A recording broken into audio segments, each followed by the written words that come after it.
Girl number 2. Leon, you were telling us that he said at the station. Yeah, then... What is it that he said? He said at the officer, we have nothing to push to come to Dombie because all the people from Dombie are going to come here. What happened when you arrived in And then Dombie? a couple of days later, I arrived to Dombie. I smuggled the border through, and I went to Dombie, and I came home and I met my family. I was home about 3 or 4 months, and then I was taken to labor camp, sent away to labor camp to Posen. How did it happen that you were the one in the family that was taken to the labor camp? Because the other 2 kids were too young. They was only 13 years old. And my father, they decided the city, the Jewish Federation had to decide who should go and who shouldn't go. They forced them to it. So one from the Federation by us, he said, because I have to say who have to go, I go myself too. And he went. He didn't live there. He was kept there in the camp. So he said, listen, Leon, if I know you came from camp just. You was out a year in camp and you was in the war. You don't supposed to go. But we have to put them on so many people that we have to take at least one from each family. If you don't want to go, your father has to go. So I say, okay, I go. What was the name of the labor camp?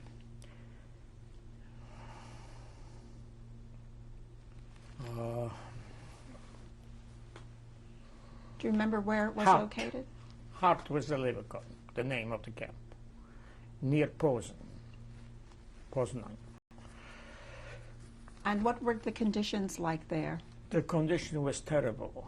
We have to go up in the mornings. They gave you a small piece of bread, and you had to march 25 kilometers to the job, to the work.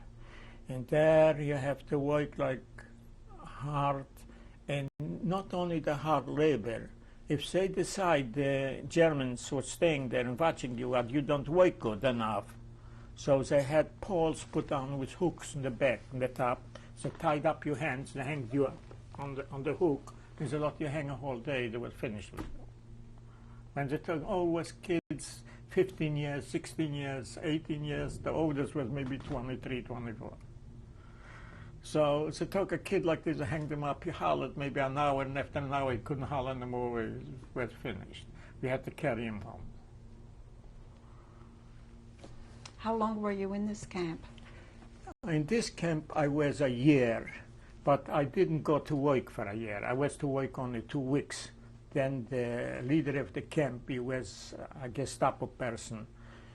He was in civil clothing. He didn't put on any uniform, and he made me for the tailor of the camp. I supposed to fix the clothing for the people what were there in camp. They shouldn't go turn up to work, but I didn't do it. He brought me in material to make suits for him, for his wife, and he brought friends from the city. I sewed for them. So the boys went to work, and they told the Germans that I am home and I don't, they were jealous. You see, that I don't do the work what I'm supposed to do. I do nothing. I'm just sitting there and having a good time. So the Germans said, there, we're going to bring him down here and he's not going to survive one day. And they would do that. And they called up to the leader of the camp. So he said to them, you have the leadership there, and I have the leadership here. I do whatever I want, and you do whatever you want there. And he's going to stay here as long as I am the leader of the camp. Do you remember the name of this SS of leader? What? The SS leader? Yeah. I should remember him.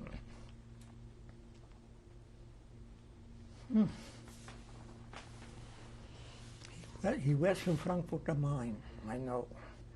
And the name, I should remember the name, but right now I can't make it. Did you receive word from home during this time? How? Did you hear from your family in Domby and, during this year? We did hear, we had only one, once we heard from Domby that all the people were killed. Somebody wrote a letter from another town. I said, we're all taken to Geumno, only 5 kilometers from town, and they were all killed there. And nobody survived. So we figured they're killing everybody, so they're don't gonna do better with us. His name was Bowman. How do you spell that? B-O-U probably, M-A-N. Did you believe that your family had been killed? In the beginning I couldn't believe, but then when I heard from another town, because we were boys from different towns, so they write it down, so they had to write also with such words, but because the leadership in the camps did read the letters, as they shouldn't understand what they write. So otherwise would be in trouble too. Did they tell you how the people were killed? No, they couldn't explain. Did you ever find out what happened to your family? So I did find out. They took him on the town in a cluster, like a church. And there they made them dress up, all the clothing leaving, and they pushed him by force and beating to a truck who was staying outside by the door with the down, how calls it? No. So putting down to be able to go up. And they pushed him up on that, and then they lifted it up and closed the truck. A ramp, you know? And as they closed up the trucks, they drove to the forest. And they put in gas in the truck, and until they came out to the forest, they all been dead. And there was made ditches in the beginning, and they threw them in the ditches. So was half dead. They threw them in the ditches, and people from what made the ditches did see them. They recognized everybody. They were from the same town. And then they said it took them too long time to put them in ditches. They can't make so many ditches. So many people are bringing down in the thousands. So start to bring machines, crematorium, for they burn them there. They gas them the same way in the trucks, and they burn them there. And by the end, when they ran away, the Germans opened up all the ditches and they burned everything. There shouldn't be a mark because they know the Russians are going to come in. They're going to open up and show for the world what they did. So burned everything. I was there now, 3 years ago, in that forest. It's made cemeteries with signs of how many Jewish people was killed there and how many kids. And they brought them from all over Poland, they brought them from France, they brought them from all different countries. It's, I think, 600,000 was killed there in 2 years. How long did you stay in your in your first labor camp at Hart? About a year, I think. And from there they took us to a different labor camp near Bydgoszcz. And that was the name of the camp. There was a small little town. Oh, it's out of my mind right now, the name.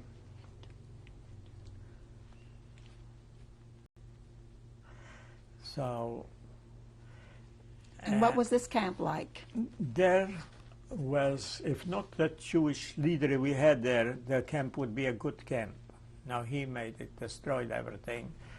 And we came 100 people there, and it didn't take more than a half a year. From the 100 was only left 40. He killed them all. How did this Jewish leader kill them? He killed them. He just killed them. One ran away, an older person, he ran away, and he wasn't 2 days, he wasn't the he went, the police control over us was the Bürgermeister, you know, like the mayor from town. And the mayor was a nice guy. So he went to the mayor and said, you have to go and let know the Gestapo right away because otherwise they're going to hang you. He made the mayor frightened. I know how it was in the other camp, he said. So the mayor said, we're going to wait another 2 days, maybe he's going to come back. Then the police someplace else caught him. Where are you going? He said, he's from that camp. So why did you run away? He said, I was very hungry. So I was going to look for food. So they took him in, they gave him a good dinner. And they called the mayor. He sent out a horse with wagon to bring him back. And when he came to the camp, we was working, so he killed him right away. He took an axe, he gave him over the head and threw him in the grave. He wasn't yet dead. Somebody was in the camp what saw it. So, that guy what was in that camp, we saw this, he is still alive. He's here, Miami. Do you know the name of this Jewish leader? Yeah. Was he a capo? His first name was Shoel. Shoel. Did you hear the name Shoel? Shoel. Shoel. And the last name was Lubranetsky. Did he survive the war? No, you saw the tape, no? The tape that shows you we hanged him during the war. Who hanged him? All of us, what was survived in the camp. That was the same time when there was the uprising in Poland, in Warsaw, the ghetto, the same time. So I used to go out there to the master there, and I sewed for him clothing and place for working there in the black work. So I worked for him. So I told him everything what's happened, because they didn't know why the people dying out so many. They're getting to eat, they're getting food, and everybody dies, he said. So I told him why. They're not dying, they're killing them. So he told the mayor, and the mayor was a nice guy too. And he said, came and asked us why, that's the truth, it's the truth. So he came down, and when he came out and showed him out, everybody's here, and he gave a report to the mayor said to him, you Schweinhund, you pig, I don't want to talk to you anymore. You go to the wall there and stay with your face to the wall. When did you leave this camp? We left that camp in 43 when we went to Auschwitz. Right after that, we killed him. So they came, the Germans in the West Uprising in Warsaw, and they took all the small camps and took them all to Auschwitz. There was all around many camps there, girls and boys, with many camps around there. How did you feel when you arrived at Auschwitz? I didn't know what Auschwitz is. I never heard about Auschwitz. When I was in the camp till 1943, I didn't know nothing. When did you arrive at Auschwitz? We arrived with the train in Auschwitz and as we arrived at the middle of the night, they took us all to go out, and they made light with reflectors, and right away thought this one on this side, this on this side, didn't know what it means. Do you remember the date when you got there? The month and the year? I know 43 about July, or July or June. I think it was July. And what happened when you got off the train? I told you, right away they made two lines, one on this side, one on the other. So it's older, went right to the crematorium. And who young boys like I was that time, about 25, so they put me in this side to work. And they put up, we know already done us taking here to the crematorium, because one guy on the way in the train told us what he know about Auschwitz. And he said tomorrow morning there'll be nothing from us. Everybody be killed. He said to us we should take off the floor and lock us down and run away. Did you believe him? No. So that night they took us on a truck, all the healthy young boys on a truck, and the truck was covered with how calls it? A cloth. And we were so tied up, we figured to putting gas here in the truck. So we took knives, so whoever had them, we opened up. And they drove away with us. And the other people took to the crematorium. And they drove away with us about 5-6 kilometers from there. There was a department from Auschwitz. That name of this camp was Buna, if you heard about it. A few kilometers from Auschwitz. And we went in this camp. They let us in a shower. We thought now they're going to get us. We didn't know what the guy told us. But we got a shower. Yes, we came out nudes and took everything. We had clothing, yeah, but they took away everything. And even I had food yet. I was working, but that guy there, he gave me everything, the German guy, because I sold for him things, and they gave me. So I had everything with me, and I had to throw away everything when I came. Give up everything. So went out without anything, no food, no clothing, no nothing. They gave us those striped uniforms, and the next day they took us to work. Were you given a number? Yeah, the next day in the morning, yeah. Maybe there was another day we was in the camp, and then we went to work. I can't remember exactly. They gave us numbers that, yeah. What is your number? 144, 394. And what kind of work did you do? The newcomers what came in got the worst job there. So as always, the newcomers. So first of all, we were sleeping not in barracks. There was not enough barracks. I had a tent, a very big tent with 3 pitches one on the top of the other. And there was about 500 people in their one tent. In the morning was still dark. Maybe it was 5 o'clock, winter dark. So I threw us outside. And outside was staying, it was in winter, a line with sinks, and go wash yourself with cold water in the sink. And then you put back on the jacket with the pants you had, and you were staying outside. The teacher gave you the piece of bread, it was freezing. We used to knock one the other with the backs to warm up. In the morning, they took us to work. So we had to march to the music, but we went out the gate for the camp. The music was playing, we had to march after the music. Who was playing the music? They played a march, so we should work good. Was it a tape music, or was there an orchestra? No, an orchestra. All prisoners, orchestra. So we came out to the factory. There's had a chemical factory they built that time in Poland. That was in Polish territory, Auschwitz. We came out to the factory. So we had to go, and we got jobs. Every time we helped to build the factory. There was many buildings I was building. So I was working at commando what had to make, so they made ditches very deep, and there you have to go down in the ditches and put down telephone wires around before they build the building. So there was a big wheel, you know, with a heavy cable. So if you saw 10 Commandments, you know what's happened.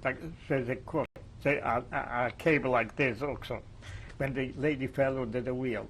So we had to go down 400 or 500 people and carry that cable on them. And they was going with whips, leather whips. Hey, take it, take it. And somebody was shorter, he couldn't reach, so I had to carry for him. Who was there with whips? All the capos, no, mostly Germans, I think, were there. Germans. Were there Jewish capos there too? There was Jewish capos, yeah. And they was if you put in the ground down was so soft, and you had wooden shoes, what was maybe a half a yard too big, and you walked in with that wooden shoe in that ground. So when you took out your leg, your foot, without the shoe, and they were beating you up day and night, all day long. And I figure, how long can a person survive like this? No long. In that time I got sick, and I went to the hospital in Auschwitz. What kind of food were you getting? In the morning you get a piece of bread. I think they gave a little black coffee, something like water. And in the factory, it was lunchtime, they gave you a soup. Was just water, hot water. If you find a piece of potato, you were lucky. And in the evening, when you come home, they gave you a soup again. The soup was in the same way. When you went to the soup, so one guy, what was the leader in the camp, he gave out the soup. If he knows you, he put that big spoon down to the bottom. There was a few potatoes. When he didn't know you, he gave you the water from the top. That's all. Did you receive any news from the outside world while you were at Auschwitz? Nothing. Only news we could receive if they came people in, new people came, it's brought in. It's brought in new people from France, from Italy, Jewish people. So we got a little news from them, what's going on. That's all. Were you able to follow the Jewish religious calendar? There was no religion there. There was nothing. There was no time for anything. But the whole thing there was to get a piece of bread. That's all. That's all you worry about. How about the Red Cross? Did they? Didn't come, and the Red Cross didn't come. Nobody. What provisions did they have for illness? For what? In case you got sick. If you got sick and you feel you're sick, you had the right to go to the hospital in the evening after supper, because you had nothing to do. But you could go down to the hospital. What a hospital! And when you came to the hospital, if you could explain for the doctor, and the doctor recognized you really need to go to the hospital, he took you in. But when you come to the hospital, you don't survive, because Mengele come in twice a week. And whoever was laying in hospital more than 3 days, he took him to Auschwitz, to the crematorium. You had no way to stay in the hospital, because you know if you stay in the hospital, they can take you away. What happened to you when you said you began to get sick? When I got sick, so I figured this way. I am 4 years already in camp, and I don't see it should come to an end, that the war should end one day, and I don't want to live anymore. I don't want to live. Let them send me to Auschwitz, let them burn me. I can't take it anymore. You understand? I'm beaten up every day. I couldn't take, so I said I go down to the hospital. If the doctor take me in, fine, let them send me to Auschwitz, the crematorium. I didn't want to live it. I know my family is not alive anymore. It's only I am by myself. And I have to this kind of work and this kind of living, I don't have to fight to survive. And I will not survive anyhow. I think no one is going to survive.